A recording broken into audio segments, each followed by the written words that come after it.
আল্লাহু আকবার।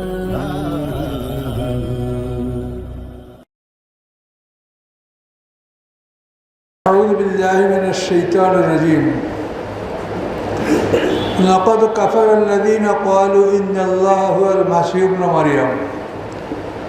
আল্লাহ বলেন, নিশ্চয়ই কুফরি করেছে তারা যারা বলেছে মারিয়ামের পুত্র মাসীহ হচ্ছেন আল্লাহ। এই মারিয়ামের পুত্র মাসীহকে যারা আল্লাহ বলেছে, আল্লাহ বলে যে তারা কুফরি করেছে। তাহলে এই কথা দেখেন, খ্রিস্টানরা ঈসা আলাইহিস সালামকে আল্লাহ বলে সম্বোধন করে, তাহলে তারা আহলে কিতাব থাকলো কি করে? এই আহলে কিতাবের বিবাহ, আহলে কিতাবের জবা, এটা যে নিয়ে সমাজে একটা কথা আছে যেটা কোরআনে আছে, জায়েজ আছে, কিন্তু কোরআনে এইটাও তো কোরআনে আছে। আহলে কিতাবের জবা খাবেন কোরআনে আছে, এই কথা কোথায় আছে? কোরআনে না কোরআনের বাইরে? এখানেও তো কোরআনে না বলছে যে মরিয়ামের পুত্র মাসীহকে যারা আল্লাহ বলে তারা কাফের। তাহলে কোরআনে আছে, কোরআন থেকে আপনি নেন, আমাদের কোনো আপত্তি নেই, কিন্তু বুঝে নেন। আপনার সুবিধা যেখানে সেখান থেকে নেবেন, আর অসুবিধা যেখানে সেখানে ছেড়ে দেবেন, এটা হইতে পারে না।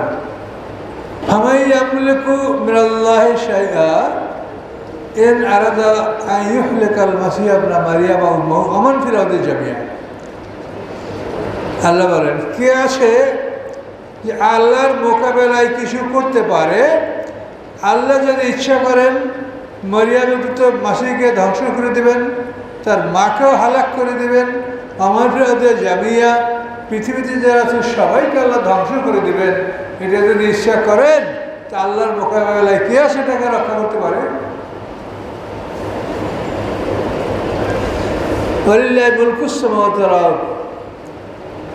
আকাশ পৃথিবীর সাম্রাজ্য, রাজত্ব একমাত্র আল্লাহর। সপ্ত আকাশের রাজত্ব আর জমিনের রাজত্ব, আমার বাইনহুমা, এবং এই দুইয়ের মধ্যে যা কিছু আছে, এই সব কিছুর মালিকানা রাজত্ব একমাত্র আল্লাহ। কত বড় শক্তির মালিক তিনি ভেবে দেখেন। ইয়াখলুকু মা ইয়াশা, তিনি যা ইচ্ছা করেন তাই তিনি সৃষ্টি করেন। এই যে সমস্ত প্রাণী আমরা কোনোদিন কল্পনা করি নাই, আল্লাহ এরকম বানিয়ে রেখেছে। তিনি যা ইচ্ছা করেন তাই তিনি সৃষ্টি করেন। এই দেখেন অক্টোপাস, এটি কি জোক ছিলেন না? জোক, অক্টোপাস কিন্তু জোকের মতো একটা প্রাণী, ওরকম নরম, ওর হাড্ডি নেই, কিন্তু ওর পা হলো 8টা, এই জন্য ওকে অক্টোপাস বলে। এই অক্টো কথাটা এটা রোমানদের কথা। অক্টেভ শ্রেষ্ঠের অক্টো কথাটা, এটা হলো সনেট আছে না, সনেট, এই সনেটের 2টা ভাগ, অক্টেভ শ্রেষ্ঠের, মানে এক থেকে 8 লাইন আর অন্য অর্ধেকে 6 লাইন। এই 14 লাইনের কবিতাকে বলা হয় সনেট।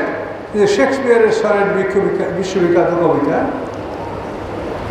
অক্টেভ, অক্টো 8, এই অক্টোপা, এটা কে আল্লাহ কীভাবে বানাইছে আল্লাহ? আমি দেখলি কী বলবি, মনে হয় তো শেওলা একটা আবর্জনা নড়ছে, অথচ সে ধরলে আপনাকে মেরে ফেলবে, তার এত শক্তি।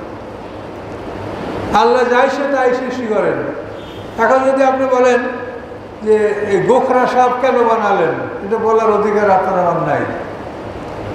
তিনি বলছেন যে তিনি যাইছে তাই সৃষ্টি করেন, তিনি বিষাক্ত সাপ সৃষ্টি করেছেন, এবং এর দ্বারা তিনি সতর্ক করেছেন যে যারা সোনা চাঁদি মালের জাকাত দেবে না, তাদের জন্য এই বড় বড় সাপ তাদেরকে কামড়াবে।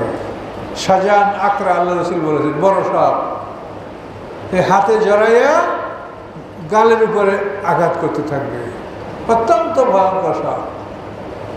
তো এখন দেখেন, আমরা বলি যে এটা সাপ যদি আল্লাহ সৃষ্টি না করতো, সাপের ভয় কিন্তু এটা মারাত্মক ভয়। এখন এটা কমে গেছে, কিন্তু তবুও যদি কেউ সাপের কথা শোনে তো মানুষ কিন্তু আতঙ্কিত হয়ে পড়ে, খুব মারাত্মক।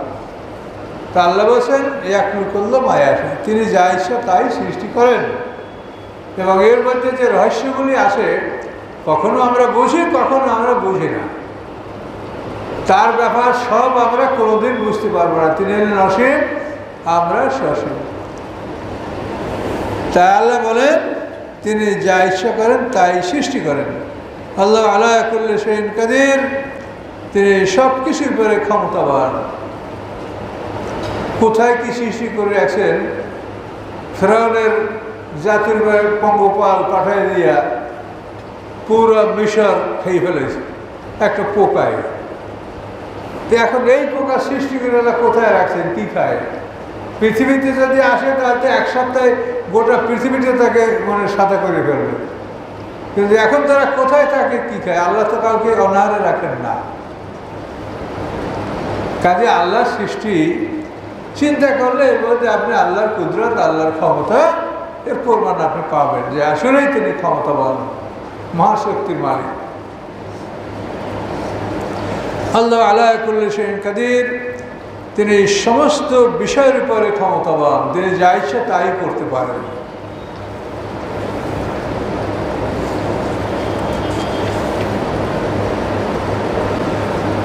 ওয়াকালাতিল ইয়াহুদু ওয়ান নাসারা নাহনু আবনাউল্লাহি ওয়া আহিব্বাউহু। ইহুদি এবং খ্রিস্টানরা বলে আমরা আল্লাহর পুত্র। কথা বুঝতে পারছেন? ঈসা আলাইহিস সালাম বানাইছে আল্লাহর ছেলে, আর এনরাও বলছে যে আমরা আল্লাহর পুত্র।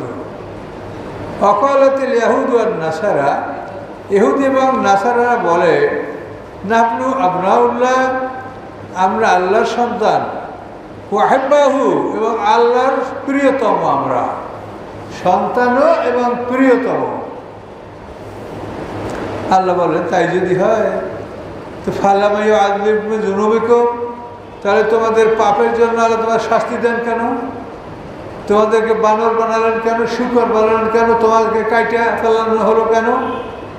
তোমরা আল্লাহর পুত্র, আল্লাহর দরদি, আল্লাহর ভালোবাসার পাত্র তোমরা, এটা আল্লাহ কেন করছেন তোমাদেরকে? বালান তুম বাশারুম মিম্মান খালাক, বরং আল্লাহর অন্যান্য সৃষ্টি মানুষের মতো তোমরাও মানুষ, তোমরা নিজেদেরকে আলাদা মনে করো না, কোনো আলাদা সম্মানের মালিক তোমরা মনে করো না। সমাজের সমস্ত মানুষ সৃষ্টিগতভাবে সমান, তবে আল্লাহ তাআলা মানুষদের মর্যাদাবান করেছেন, মর্যাদা কম বেশিটা করেছেন। এটা করেছেন এই জন্য যে তাতে করে তোমরা মানুষদেরকে কাজে ব্যবহার করতে পারবে এবং তাদেরকে নিয়ন্ত্রণ করতে পারবে। সব মানুষ যদি সমান হতো তার নিয়ন্ত্রণ থাকতো না। এই তোকে কে পরোয়া করে, আমি তো সেই কম। এখন আপনার একটা কাজের লোক লাগবে, মাছের কাজ, গাছের কাজ, ক্ষেতের কাজ, মেথরের কাজ, কত ধরনের কাজ আছে যার নিম্ন শ্রেণীর লোকে করবে। তা আল্লাহ বলেন আমি মানুষকে সম্মানিত করেছি সবার উপরে, এবং তাদের মধ্যে পরস্পরে আপসের মধ্যে তাদের মধ্যে বহু ব্যবধান আমি সৃষ্টি করছি, যে তার ফলে তোমরা একে অপরকে কাজে লাগাতে পারো। তা নাহলে কিন্তু সমাজ অসল হয়ে পড়তো।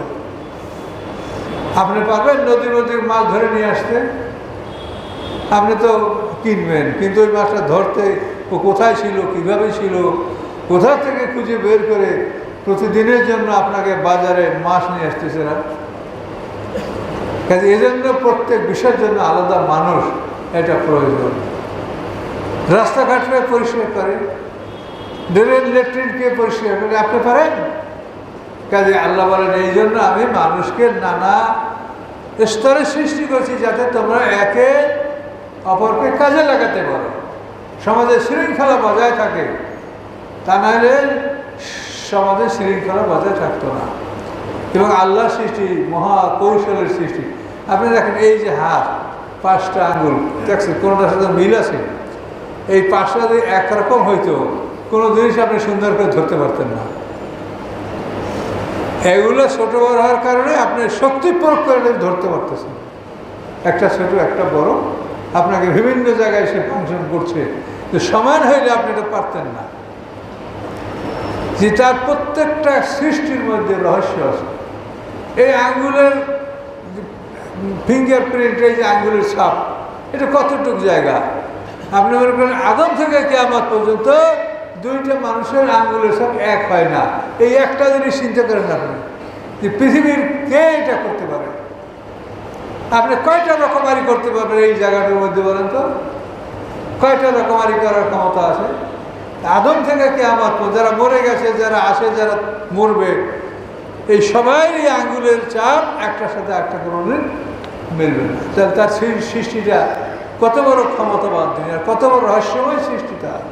ওরা কাফেররা বসে যে আমাদেরকে কেমনি আল্লাহ উঠেবে, তখন আল্লাহ বলছে উঠা তো ভালোই, তোমাদের আঙ্গুলের যে গিটগুলি যেখানে আমি তোমাদের জন্য আঙ্গুলের রেখা সৃষ্টি করছি ওগুলো সহ উঠাবো, এটা রেখাও হারাই যাবে না।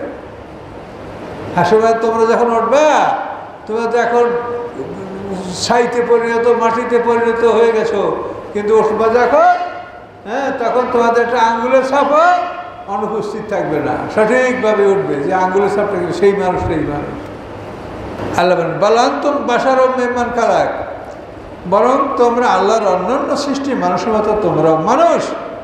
ইয়াগফিরু লিমান ইয়াশা, আল্লাহ যাকে ইচ্ছা ক্ষমা করেন। ওই আযযু মান ইয়াশা, যাকে ইচ্ছা তিনি শাস্তি দান করেন। ওয়ালিল্লাহি মুলকুস সামাওয়াতি ওয়াল আরদ, জেনে রাখো আকাশ পৃথিবীর মালিকানা আল্লাহ। এই পৃথিবীতে যত মারামারি, কাটাকাটি, দ্বন্দ্ব, এটা তো মালিকানা নিয়ে। তা আপনি তো এই মালিকানা মানছেন না, এটা মালিকানা আল্লাহ যদি হয়, আপনি এটা নিয়ে কারাকারি করতে কে বলেন তো? এই যে আল্লাহ তাআলা পাতায় পাতায় বলেন, কথায় কথায় আল্লাহ বলেন যে আমি আকাশ পৃথিবী এবং এর মাঝে যা আছে মালিক আমি, তো মালিক আরেকজন, তা আপনি এটা নিয়ে কারাকারি করেন কেন? এগুলো ভাবার বিষয়। এটা বারবার কেন আল্লাহ বলছেন আপনার মালিক না, অথচ সেটা নিয়ে আপনি কারাকারি কেন করবেন? কাজে এটা যদি আমরা বুঝতাম, তো পৃথিবীতে সম্পদ নিয়ে যে সংঘর্ষ, লড়াই, এই যত অশান্তির কারণ হলো সম্পদ। কে সম্পদ বেশি অর্জন করতে পারে, কে কোথা থেকে সম্পদের মালিক হবে, এই সম্পদই হলো পৃথিবীর মধ্যে অশান্তির সবচেয়ে বড় কারণ। এই জন্য আল্লাহ বলেন তুমি যে সম্পদ নিয়ে কারাকারি করো, এর মালিক তো আমি, তোমার কি? তোমাকে তুমি ঘাড় ধরে নামাই দেবো তোমার 10তলা বিল্ডিং থেকে। তোমার মাইরে পিটিয়ে ফেরেশতারা তোমার জাম্পার তোমাকে নামাই দেবে, তুমি কি করবা? তা তুমি কার জন্য এই সম্পদ চুরি করলা, কার জন্য মারামারি করলা, কার জন্য তুমি অশান্তি সৃষ্টি করলা? তুমি কি ভেবেছ তুমি কি মালিক? আমি মালিক, তোমাকে এখান থেকে বের করে দেবো। আর দিবে কিনা বলেন, যে বের করে দিবে কোনো সন্দেহ আছে? নাই। কাজেই সতর্ক হতে হবে যে আমি কার সম্পদ নিয়ে কারা করছি, এটা কি আমি মালিক? ইয়াগফিরু লিমান ইয়াশা ওয়া ইয়াযযু মান ইয়াশা ওয়ালিল্লাহি মুলকুস সামাওয়াতি ওয়াল আরদ, আকাশ পৃথিবীর সার্বভৌমত্ব, রাজত্ব, মালিকানা একমাত্র আল্লাহর। ওমা বাইনহুমা, এবং এই দুইয়ের মধ্যে যা আছে তারও মালিক তিনি, আমরা কিছুরই মালিক না। ওই জন্য ওই বাদশাহ সেকান্দার, যে ইস্কান্দার জুলকারনাইন সারা পৃথিবীর বাদশাহ ছিল, সে মৃত্যুর সময় ওসিয়ত করে গেছে যে আমি মারার পর তোমরা আমার হাত দুইটা কাফনের বাইরে রাখবা, ঢাকবা না। আর আমার লাশ কবরে নিয়ে যাবে ডাক্তাররা, অন্য কেউ যেন লাশ ধরে না। আর আমার রাস্তায় আমাকে যে পথে কবরে নিয়ে যাবে, সোনার উপর সব সেই রাস্তায় ঢেলে রাখবে। তো এখন উনি এটা বললেন মৃত্যুর পূর্বক্ষণে, এখন ওনার অনুচর সাথীরা ভয়তে জিজ্ঞাসা করতে সাহস করে না যে আমরা কি করে এটা তার কাছে জিজ্ঞাসা করবো, জানবো যে আপনি এটা কেন বলছেন, এর অর্থটা কি। তারপরেও তারা খুব অন্যায় বিনয় করে যে আপনি আমাদের সম্মানিত রাজা, কিন্তু আপনি যদি না বলেন বুঝতে তো পারছি না যে অর্থ কেন আপনি এটা বললেন। তখন উনি বলেন যে আমার হাত দুটা বাইরে রাখতে বলছি যে আমি এই 7টা মহাদেশের মালিক, আমি খালি হাতে যাচ্ছি, তোমরা দেখো যে আমার হাতে কিছু নাই। আমি এই 7টা মহাদেশের এত বড় পৃথিবীর আমি মালিক ছিলাম, কিন্তু আমি যাচ্ছি, দেখো আমার কাছে কিছু নাই। তোমরা ওরকমই যাবে, তোমাদেরও কিছু থাকবে না।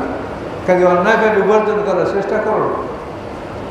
তোমার যদি ন্যায়সঙ্গত আয় হয়, খাও, পরো, ব্যবহার করো, অতিরিক্ত থাকলে জাকাত দাও, আত্মীয় স্বজনের হক আদায় করো, এর বিনিময়ে তুমি আল্লাহর কাছে পুরস্কার পাবে। মালও তার, কিন্তু তার হুকুম মতো ব্যয় করলে আপনি পুরস্কারটা পাচ্ছেন। দেখেন সুযোগটা কত। আরেকজনের মাল, আর মালের মালিক আল্লাহ, সেই মাল আপনি ব্যয় করেন তার হুকুম মতো, আপনি পুরস্কার পাবেন।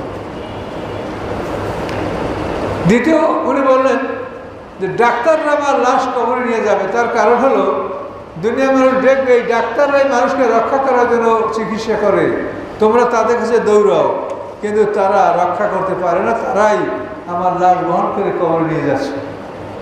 এটা মানুষকে দেখানোর জন্য যে শুধু বড় বড় অভিজ্ঞ ডাক্তাররা যেন আমার লাশ কবরে নিয়ে যায়। আর সোনারূপা আমার রাস্তায় ঢেলে রাখবে এই জন্য যে মানুষ দেখবে যে এই সোনারূপা মানুষের কোনো উপকারে আসে, এটা কোনো কাজের বস্তু না।